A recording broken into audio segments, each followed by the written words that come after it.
I was a stage manager right out of college. I was making $3.24 an hour. I didn't really know what, and I didn't cry. Something magic could happen. And that's how I feel about Horizon. It's a movie I made for myself. Kevin Costner, a name that once made all of Hollywood bow its head. A man with proud blue eyes, the stance of an American hero, and a career that once blazed like wildfire. The Untouchables, Field of Dreams, The Bodyguard, and Dances with Wolves. The masterpiece that carried him straight to the Oscars on his very first turn behind the camera. For more than 4 decades, Costner has redefined the cowboy figure, crafting stories the whole world remembers. But that light never stood still. Behind the golden statue and multi-million-dollar blockbusters lay a private life filled with fractures, 2 marriages ending in divorces worth hundreds of millions, an out-of-wedlock child he once denied, swirling rumors of affairs, and a string of failures that made Hollywood turn its back. Costner once stood at the height of power, only to be recast in the public eye as the arrogant star who fell. Today, at 70, he admits that all he seeks is a quiet love. Something fame, fortune, and the spotlight have never given him. But the question lingers.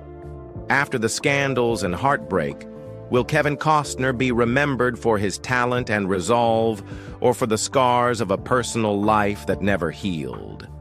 And Horizon, the project into which he has poured his entire fortune, will it stand as his eternal legacy, or the final gamble of a flawed legend? If Field of Dreams once made you believe that miracles happen when you dare to dream, or if The Bodyguard once moved you to tears with its immortal love song, then hit like as a tribute to the man who poured his entire heart into every frame of film. Because behind the spotlight and the golden trophies, Kevin Costner's story didn't begin with glory. His first stage was classrooms that changed too often, a childhood haunted by the shame of always being the new kid, and a relentless longing to finally call someplace home. Early life. Kevin Michael Costner was born on January 18, 1955 in Linwood, California, into a middle-class family. He was the youngest of 3 brothers, but from the very beginning, shadows hung over his life. His second brother died shortly after birth in 1953. The loss left a lingering wound in the family, making his mother, Sharon, a social welfare worker, more sensitive and protective of her children. His father, William, worked as an electrician before becoming a manager at Southern California Edison, providing the family with financial stability, but at the cost of constant relocations. Because of his father's job, the Costner family moved frequently, from Garden Grove to Ventura, then Visalia, to the point where Kevin attended more than a dozen different schools. For a young boy, it felt almost like living in the military, always the new kid, always standing outside groups of friends who had long known one another. Unable to build lasting friendships, Kevin grew up with feelings of isolation and insecurity. He later admitted that those years left him with an intense longing, a hunger for a true home to belong to. That theme would echo throughout many of the roles he chose later in life, but in childhood, it was simply an aching emptiness. Still, Kevin did not allow loneliness to consume him entirely.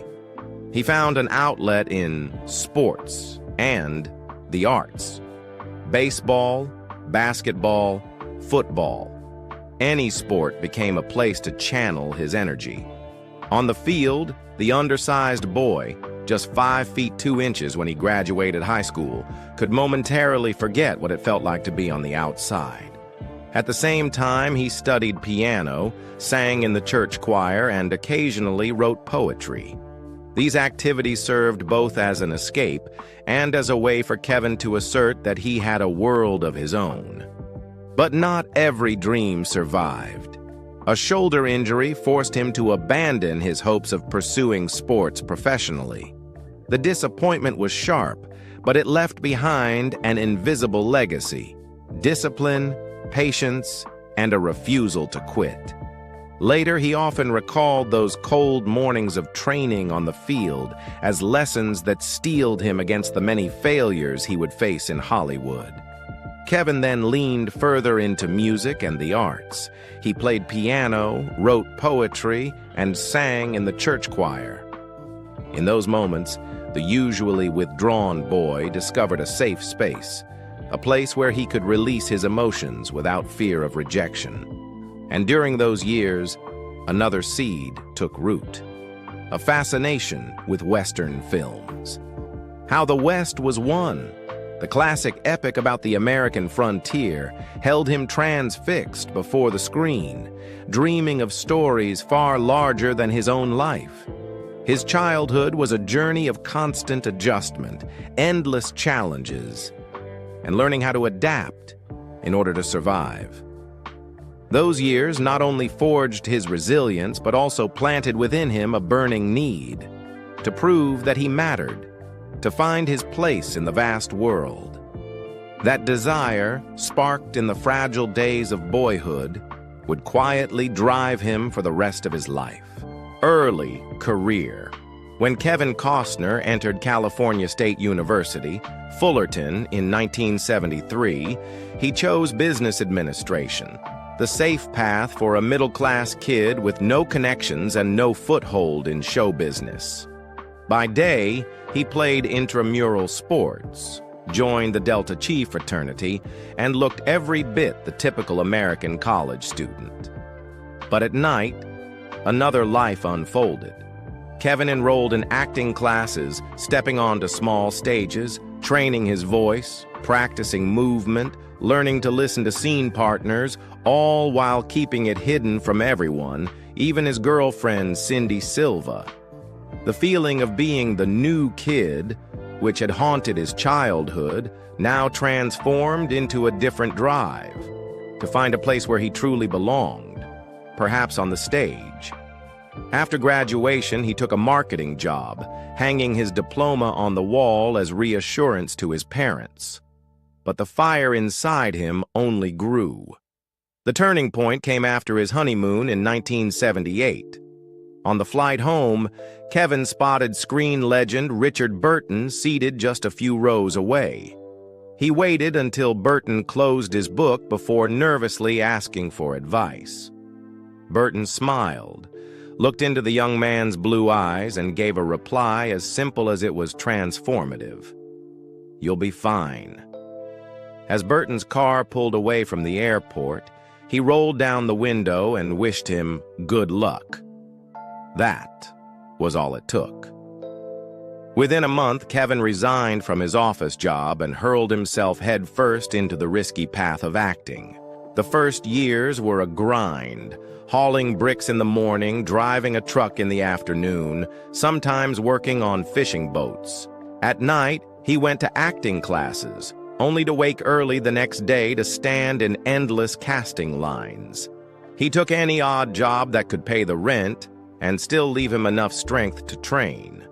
Auditions often ended with the words, "We'll be in touch," followed by silence. There were bit parts without credit, long hours spent in casting waiting rooms, watching his confidence chip away, piece by piece. Cindy, who had stood by him since college, became his only real anchor during those harsh years. His first film role came in Sizzle Beach, USA, a low-budget sex comedy shot in the late 1970s for a meager $1,800 fee. The film wasn't released until 1986, and when it finally surfaced, it felt like a blemish on his artistic record. Kevin cringed at the thought of anyone seeing it. A brighter glimmer of hope arrived in 1983 when director Lawrence Kasdan cast him as Alex, the deceased friend, in The Big Chill. Kevin filmed several flashback scenes and believed it could be his breakout moment.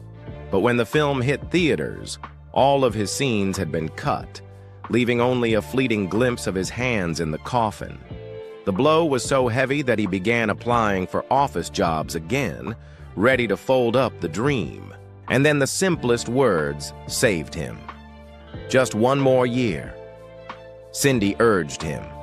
Kevin stayed, and that one more year changed everything.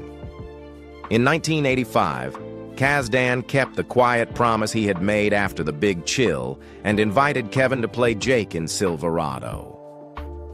As the reckless young cowboy, Costner burst onto the screen with fresh, mischievous energy, breathing new life into a Western genre thought to be fading. Silverado didn't turn him into an overnight superstar, but it was the door that finally swung open. And this time, no one slammed it shut. That was the beginning. Kevin Costner was not yet a star, nor an Oscar winner, but he had something more important, an unyielding will, and the conviction that his road, however rough, would eventually lead to a place worth reaching. Success and peak of fame. After his breakthrough in Silverado, 1985, where Costner breathed fresh life into the young cowboy Jake, Hollywood began to take notice. But it wasn't until No Way Out, 1987, that he truly proved his dramatic strength. Playing a naval officer trapped in a labyrinth of political conspiracies, Costner brought a mix of intelligence and vulnerability, a kind of hero distinct from his contemporaries. That same year, The Untouchables cemented him as an A-list star. Standing between Sean Connery and Robert De Niro, Costner was not overshadowed, but instead provided the crucial balance in the battle between justice and darkness. Connery won the Oscar, but it was Costner's steadiness that made the film a classic. From there, his career soared. Bull Durham, 1988, and Field of Dreams, 1989, were not just baseball films. They embodied two sides of the American dream. One was gritty, romantic, and humorous.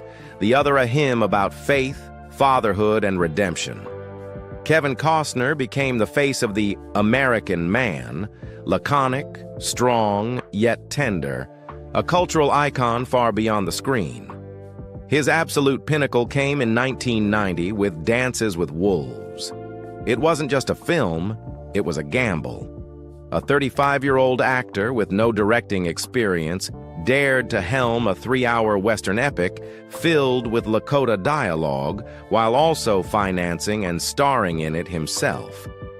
The Hollywood press mocked him, nicknaming the project Kevin's Gate, predicting it would collapse like previous Western flops. And then, the unthinkable happened. The film became a worldwide phenomenon, grossing nearly $425 million and winning 7 Oscars, including Best Picture and Best Director. Costner, on his first outing behind the camera, made history.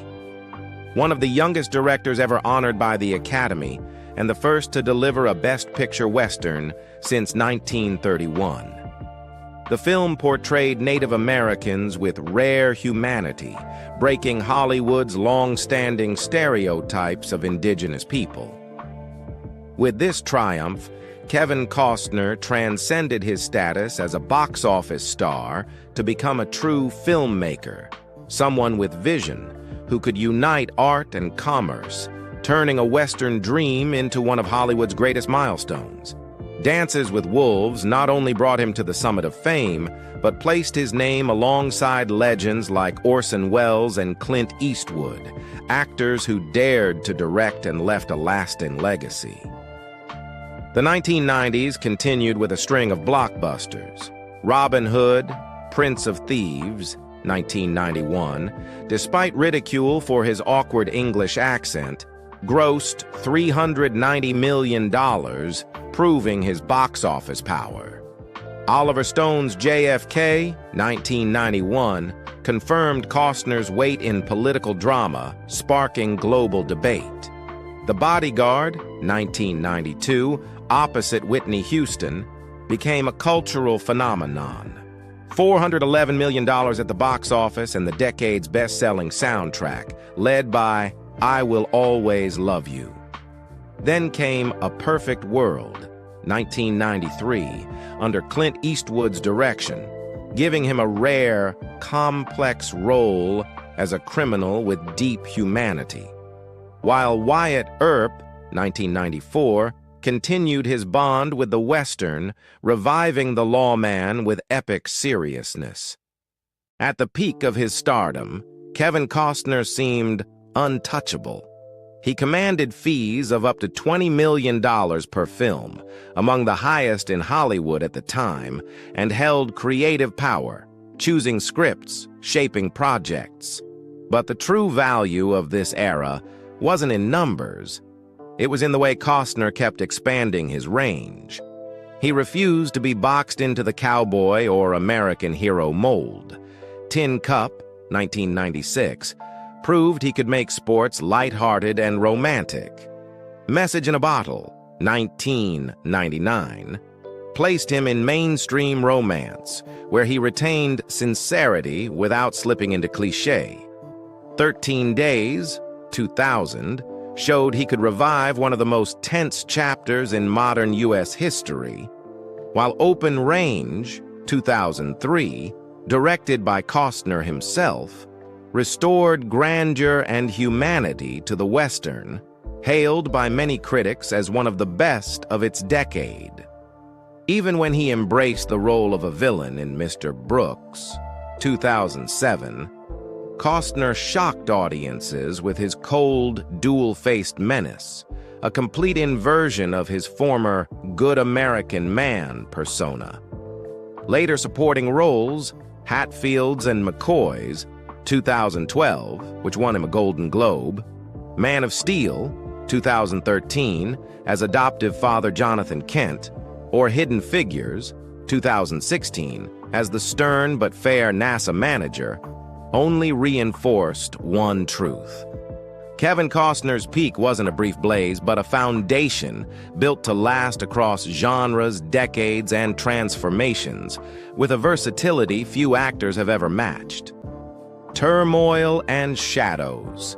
Kevin Costner's glory seemed untouchable in the early 1990s, but Hollywood is a place where no one stays on top forever.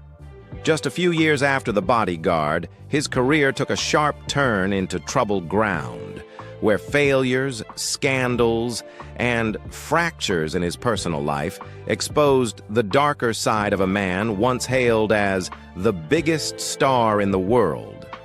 The first stumble was Waterworld, 1995. Initially billed as the decade's great sci-fi epic, the film quickly descended into a production nightmare. Storms destroyed sets, costs ballooned from $100 million to $175 million, and the schedule stretched more than 150 days. Costner, both star and investor, even poured in an additional $22 million of his own money to keep the project afloat.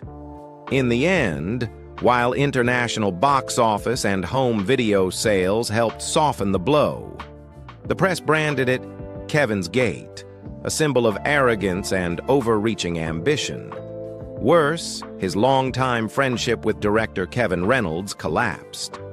Reynolds accused Costner of seizing control, stealing the director's chair, and swore never to work with him again. If Waterworld could still salvage something, The Postman, 1997, was a true disaster. Acting as director, producer, and star, Costner sank $80 million into this post-apocalyptic epic. Instead of being celebrated like Dances with Wolves, the film was panned mercilessly, grossing less than $30 million and sweeping the Razzie Awards. It became one of the most notorious flops in Hollywood history, nearly burying the reputation Costner had built over the previous decade. From #1 star, he suddenly became a liability, shunned by major studios and even Creative Artists Agency, once his powerhouse representative cut ties. His private life was equally turbulent. After 16 years of marriage, his 1994 divorce from first wife Cindy Silva left a painful void and a record $80 million settlement, one of Hollywood's most expensive divorces at the time. With his career faltering and family life in ruins, the tabloids swarmed with stories of infidelity, ranging from a nightclub hostess in London to high-profile co-stars. The most explosive was a brief affair with Bridget Rooney, which resulted in an out-of-wedlock child. Costner initially denied paternity, only later admitting after a DNA test that Liam was indeed his son. The ensuing legal battle over custody further tarnished the image of the all-American man. The 2000s offered little relief. Box office failures like 3,000 Miles to Graceland, 2001, and Dragonfly, 2002, devoured budgets but bombed, with some films not even getting wide international release. Costner, once commanding $20 million a role, now struggled for relevance, sometimes putting up his own money just to sustain projects he believed in.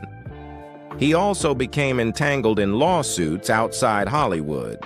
In 2010, his company, Ocean Therapy Solutions, provided oil separation technology to BP after the Deepwater Horizon spill. The deal erupted into legal disputes with partners, including actor Stephen Baldwin, who accused Costner of deception and profiting behind their backs. Though Costner ultimately won the case, the scandal reinforced his image as an overly ambitious star willing to gamble in risky arenas. Even when he clawed back acclaim with Hatfields and McCoys, 2012, and soared again with Yellowstone, 2018, backstage conflicts dogged him. Rumors swirled that he meddled too much with scripts and demanded filming schedules be adjusted to fit his passion project Horizon. Tensions with creator Taylor Sheridan spilled into the press, ultimately leading to Costner's exit from Yellowstone, to the dismay of fans. But perhaps the heaviest blow came in 2023, when his nearly 20-year marriage to Christine Baumgartner collapsed. The divorce quickly devolved into a public courtroom drama with battles over property, custody, and staggering support payments. Christine initially sought $175,000 per month. After negotiations, the court set it at $63,000, still a staggering figure. The press dissected every detail, from disputes over homes to access to their 3 children. Once again, Costner's personal life was laid bare before the world like a chaotic stage play. Through it all, Kevin Costner has tasted the bitterest defeats: box office disasters, infidelity scandals, costly divorces, and noisy lawsuits. He was once celebrated as the eternal symbol of the American man on screen, but off-screen he has wrestled with unavoidable tragedies. These shadows have made his image more complex, not just a star of glory, but a man who has stumbled, been doubted, and forced to rise again from his deepest wounds. Business and music. Kevin Costner is not only an actor and director, but has also crafted another portrait of himself, a man of ventures beyond the silver screen, both a daring entrepreneur and a passionate musician. In the early 1990s, at the height of his fame, Costner was already looking to expand his influence into business. In 1991, he purchased and upgraded the Midnight Star, a luxury casino restaurant in Deadwood, South Dakota. The venue quickly became a fan destination, its walls lined with images and props from Costner's iconic films. The Midnight Star was more than just an entertainment spot. It was a Costner museum where visitors could revisit a slice of cinematic history through his career. Though later entangled in management disputes and ultimately sold in 2020, the project demonstrated Costner's ability to transform fame into commercial value. His business ventures weren't limited to entertainment. After the Deepwater Horizon oil spill in 2010, Kevin Costner's name surfaced in an unlikely field: environmental technology. He had invested in Ocean Therapy Solutions, OTS, a company specializing in machines that separated oil from seawater. Several of these devices were leased by BP to help combat the disaster. Yet along with this success came legal battles. Partners, including actor Stephen Baldwin, accused Costner of withholding information for personal gain. The lawsuit dragged on for years, but Costner ultimately won, with the court ruling he had not engaged in fraud. The case laid bare a truth. Costner never shied away from high-risk business gambles, ventures as perilous as the blockbuster productions he once led. At the same time, he found another outlet: music. His love for rhythm and melody, nurtured since childhood when he played piano and sang in a church choir, finally took shape in 2007 with the founding of his band, Kevin Costner and Modern West. Here, Costner was no Hollywood star, but the lead singer and songwriter, touring across the U.S. and Europe with a country rock sound. Their debut album, Untold Truths, charted on Billboard, and their tours occasionally intersected with major sporting events like NASCAR. What surprised audiences was not technical vocal brilliance, but sincerity. Costner stood on stage like any ordinary musician, singing about love, sorrow, youth, themes familiar yet deeply genuine. Follow-up albums such as Turn It On, 2010, and From Where I Stand, 2011, reinforced the image of Kevin Costner not only as a storyteller in film, but also in song. He even brought his music into film projects.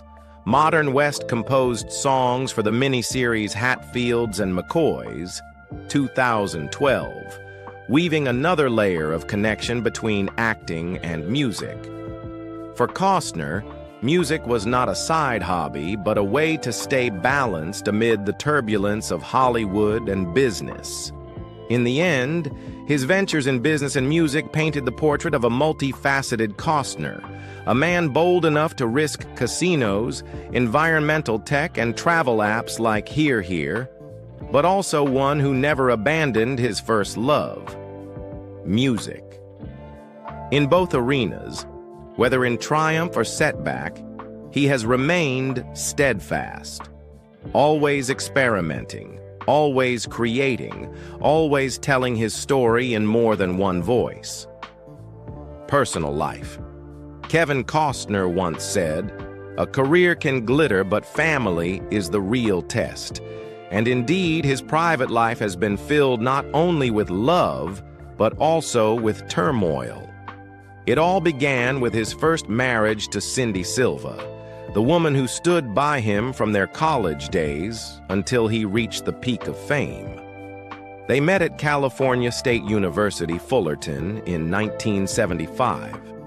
Cindy, with a gentle beauty once compared to Snow White, a role she played at Disneyland while working part-time, quickly became the inspiration for the young business student.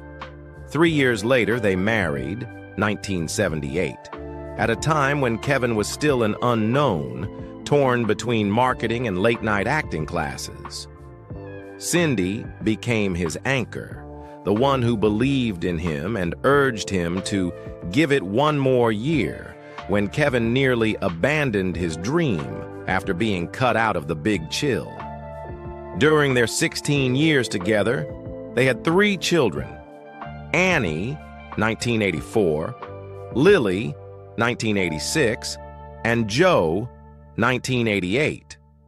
While Kevin grew busier on film sets, Cindy kept the family intact, raising the children and even assisting on the production of Dances with Wolves.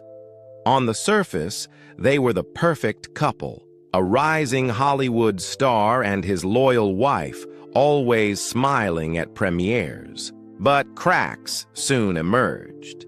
Fame came fast, schedules grew relentless, and romantic roles constantly placed Costner alongside beautiful co-stars, all of which weighed heavily on the marriage. By the early 1990s, tabloids churned out stories of alleged affairs. From a nightclub worker in London during Robin Hood, Prince of Thieves to rumored flings with colleagues. Though Costner denied much of it, the erosion of trust was irreversible. Cindy, after years of trying to preserve their home, finally let go. In 1994, they officially divorced, ending a 16-year marriage with one of the most expensive settlements in Hollywood history, around $80 million.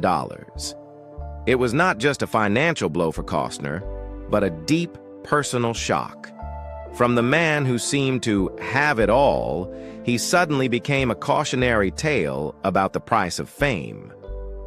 Not long after, Costner entered one of the most controversial chapters of his life. A brief but consequential relationship with Bridget Rooney, heiress of the powerful Rooney family, owners of the Pittsburgh Steelers. In the mid-1990s, as his all-American man image faltered after divorce, news broke of his involvement with Rooney.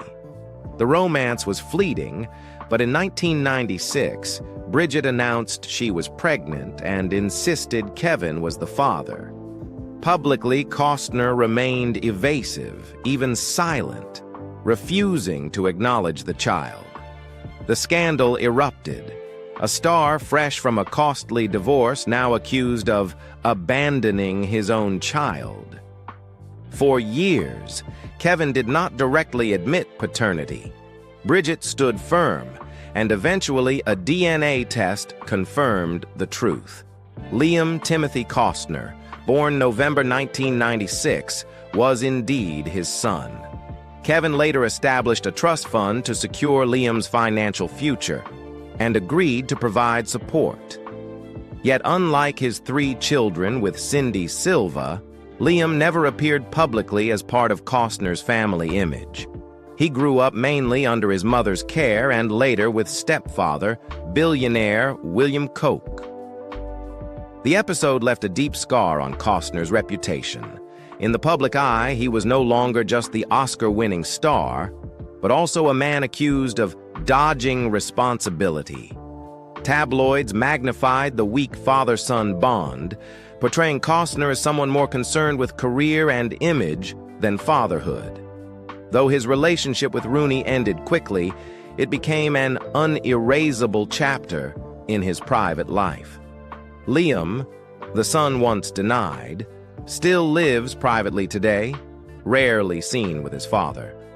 Legally closed, the story remains proof of a chaotic era in which Costner paid dearly for his choices and lifestyle. After the Rooney scandal, the media followed Costner relentlessly. Through the 1990s, the list of women linked to his name grew so long it sometimes overshadowed his acting career. One of the most notable was Joan London, the famous journalist and host of Good Morning America. In 1995, as Waterworld premiered, the two became tabloid fixtures. Kevin staged a storybook date, whisking Joan onto his private yacht for a sunset cruise in New York Harbor. Joan later recalled it as a night of romance shadowed by pressure. Paparazzi and media attention made any lasting relationship impossible.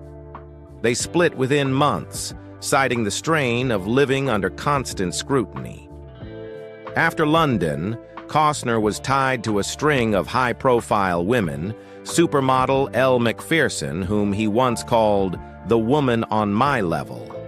British socialite Bridget Cunningham, with whom he was involved for nearly 3 years, publicly referring to him as Mr. Perfect, and Tawny Little, former Miss America-turned-TV host, who often appeared with him at glittering events. Beyond real romances, rumors swirled endlessly. Alleged liaisons with Michelle Pfeiffer, Winona Ryder, Sharon Stone, and even a married hula dancer. Most were denied, some patently absurd, yet the sheer volume of tabloid speculation blurred his once clear image.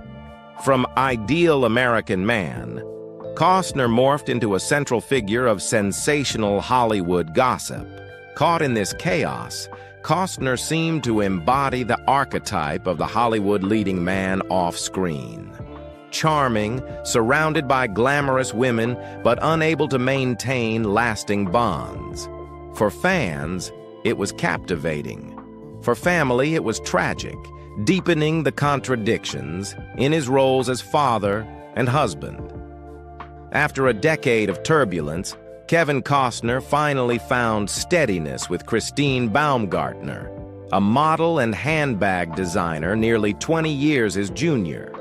They first met during the filming of Tin Cup in the mid-1990s, but only in the early 2000s, after the scars of divorce and fleeting romances had faded, did their relationship blossom.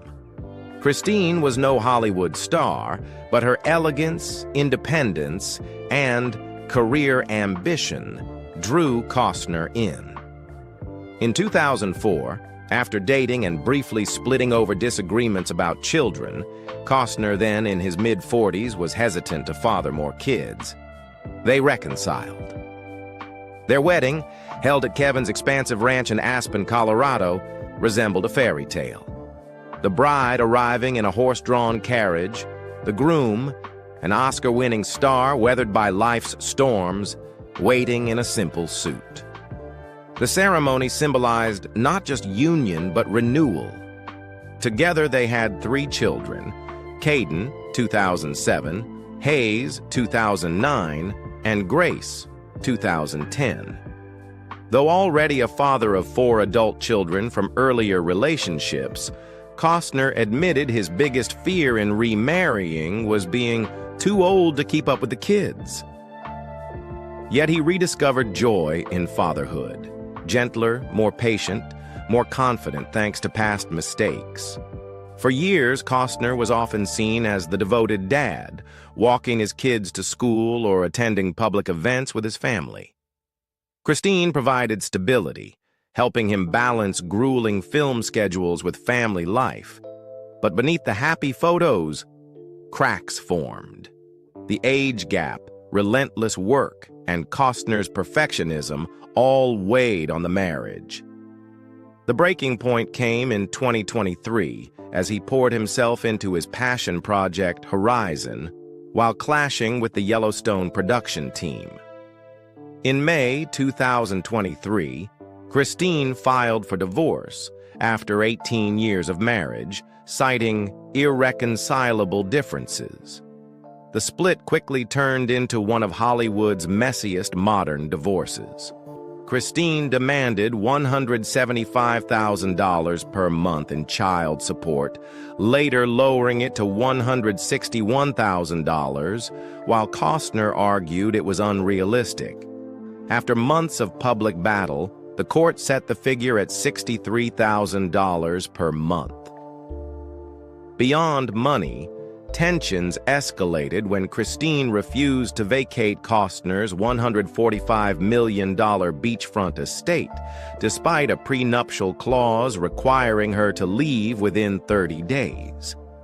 Ultimately, the court forced her out, a scene tabloids likened to a courtroom soap opera.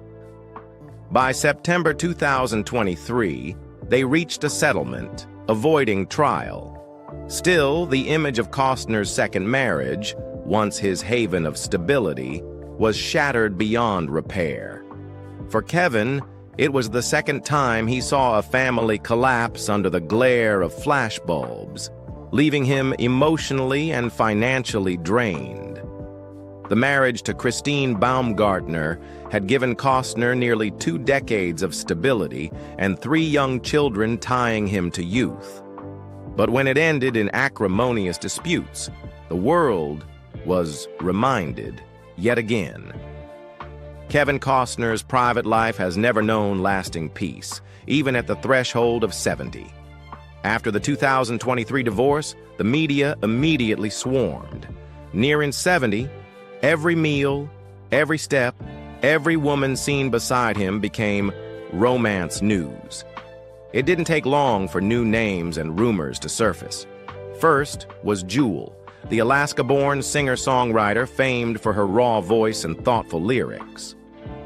In December 2023, both attended a charity event on Richard Branson's Necker Island.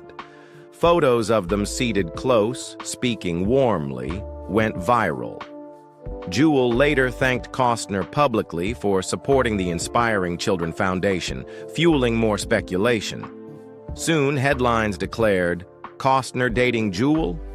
Both denied it. Jewel called Kevin a wonderful man, but insisted nothing romantic. Costner bluntly told a radio host it was just friendship. Still, the rumor persisted. Even his children once asked him, "Dad, are you really dating Jewel?" Proof of how hot the gossip had become. Then, in late 2024, a photo of Costner having drinks in Aspen with friends, including Jennifer Lopez, set tabloids ablaze with Kevin Costner, Jennifer Lopez, Hollywood's new couple. In truth, it was simply a group gathering, but a cropped image was enough to ignite a frenzy. By early 2025, paparazzi captured him walking with a mystery woman in Los Angeles, later revealed to be nothing more than his personal assistant. For the press, anyone near Kevin Costner became an instant potential lover. In interviews, Costner admitted his fatigue at such scrutiny. "If I have lunch with a female friend, the next day it's a dating rumor. I've learned to laugh at it." At this stage of life, after 2 failed marriages and countless women linked to his name, Costner says he has no interest in Hollywood-style romances anymore. What he wants is peace. If love comes again, it has to come with respect, simplicity, and a clear prenuptial agreement. Today, Costner devotes more time to his 7 children than to any high-profile affair. He avoids public dating, keeping relationships within his circle of friends and colleagues. Yet for a star, once hailed as America's dream man, the media will never stop pairing him with new faces. In the public imagination, Kevin Costner remains one of Hollywood's eternal leading men, every private step ripe for transformation into a headline. Legacy and influence. Kevin Costner, despite failures, scandals, and the rough stretches of his career, has managed to preserve the image of the quintessential American man, laconic, tough, yet deeply humane. Even his harshest critics have had to admit that he has left behind a rare cinematic legacy. Dances with Wolves not only brought home 7 Oscars, but also revived the entire Western genre, giving Native Americans a humanized voice on screen. Alongside Bull Durham and Field of Dreams, he turned baseball into a cultural metaphor, a stage where family, memory, and faith were brought to life through art. Costner's influence lies not only in the films themselves, but also in his willingness to stake his reputation on risky projects, to step into the roles of producer and director when no one else believed. On television, he rewrote the rules with Yellowstone, turning cowboy drama into a global phenomenon. And with music through Modern West, he proved that his creative passion was not confined to film. He has inspired later generations of artists with his resilience and his insistence on self-determination. showing that a star can stumble yet still redefine himself, transforming failure into fuel. His legacy is not just the award-winning films or the box office hits, but the enduring imprint of an archetype etched into public memory, the American man. Authentic, flawed, yet always holding on to faith. Current life. At 70, Kevin Costner is no longer the invincible star of the 1990s, but he has never stepped back. After his highly publicized divorce from Christine Baumgartner in 2023, Costner chose to live more privately, devoting much of his time to his 7 children, from his grown-up kids to the 3 youngest still in school. He avoids appearing publicly with new partners, ignoring rumors linking him to Jewel, Jennifer Lopez, or other mystery women. He's admitted himself, if love were to appear again, it would have to be simple and respectful, no longer the noisy Hollywood romances of the past. On the artistic front, Costner is living inside the biggest gamble of his career. Horizon, an American saga. This Western epic, which he has nurtured for over 30 years, is planned as a 4-part series set in the aftermath of the Civil War. Costner not only directs, produces, and stars in it, but also invested more than $38 million of his own money and mortgaged his Santa Barbara estate to finance the project. His son Hayes was also cast in the role of Nathaniel Kittredge, turning Horizon into a family legacy as much as a work of art. In 2024, the first installment premiered at Cannes to a 9-minute standing ovation, but its box office performance was disappointing, delaying the release of Part 2 and dragging the project into legal disputes. By August 2025, Costner faced a lawsuit from a stunt performer, which he publicly denounced as a blatant lie. Still, Costner presses forward.